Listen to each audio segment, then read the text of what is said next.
இந்த மாதிரியான உணர்வு ரீதியான ஒரு எச்சரிக்கை உங்களுக்கு வந்ததுன்னா, அதை எப்பவுமே புறக்கணிக்காதீங்க. என்னன்னு கேட்குறீங்களா? இப்ப உதாரணத்திற்கு நீங்க வந்து நைட்டு ஃபுல்லா நல்லா தூங்கி எழுந்திருப்பீங்க. நல்ல உறக்கம் இருந்தும் அடுத்த நாள் காலையில பார்த்தீங்கன்னா, உடம்பெல்லாம் ரொம்ப சோர்வா இருக்கும். உங்களால எதையுமே சுறுசுறுப்பா செய்ய முடியாது. இதற்கு என்ன காரணம் அப்படின்னு சொன்னா, உண்மையா சோர்வா இருக்கிறது உங்கள் உடம்பு இல்ல, உங்களுடைய மனசு. நம்ம லைஃப் அப்படித்தான் ஓட்டுறோம். பல பேர் வந்து நம்மள சுத்தி இருக்கிறவங்கள திருப்திப்படுத்தணும் அப்படின்னு சொல்லிட்டு நெறைய விஷயங்கள செய்றோம்.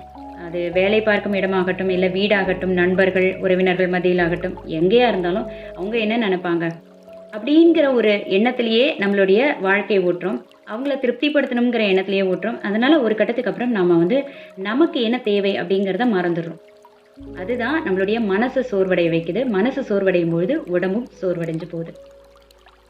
அந்த மாரி கட்டத்தில யாராவது வந்து நம்மள்ட்ட பேசும்பொழுது கூட நம்ம ஒரு விரக்தியா பேசுவோம். இல்ல ஒரு வெறுப்போட பேசுவோம்.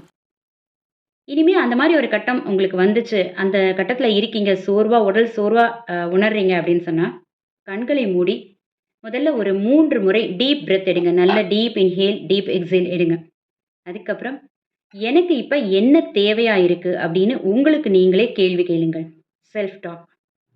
ஏன்னா நம்மள நாம கேட்கறதில்ல. நம்மள சுத்தி இருக்கிறவங்க எல்லாரையும் கேட்கிறோம். ஸோ இந்த கேள்விய உங்களுக்குள்ள கேளுங்க. அ முடிஞ்சா இத வந்து ஒரு நோட் புக்ல எழுதுங்க. எனக்கு என்ன தேவையா இருக்கு? நான் இந்த கட்டத்தில நான் என்ன உணர்றேன்? என்ன உணர்வுகள் எனக்குள்ள ஓடுது? அப்படிங்கிறத எழுதுங்க. நீங்க படிச்சு பார்த்துட்டு, அதுக்கப்புறம் அதுக்கு என்ன செய்யலாம்? போறது அடுத்த கட்டம். ஸோ அந்த மாரி எழுதி பார்த்துட்டு, அத கிழிச்சு கூட போட்டுறலாம். இல்ல நம்பகத்தகுந்த நபர் யார்ட்டயாவது உங்களுடைய உணர்வுகளை ஷேர் பண்ணுங்க. இதுதான் நம்மளுடைய மனதை அமைதிப்படுத்துவதற்கான முதல் படி. இது இல்லாம நம்ம மத்ததெல்லாம் செய்ய போயி, மத்தவங்கள திருப்திப்படுத்திட்டே இருந்தோம்னா, இன்னும் நீங்க சோர்வடைஞ்சிருவீங்க. உங்களுடைய மனநலன் உங்கள் கையில தான் இருக்கு. நன்றி.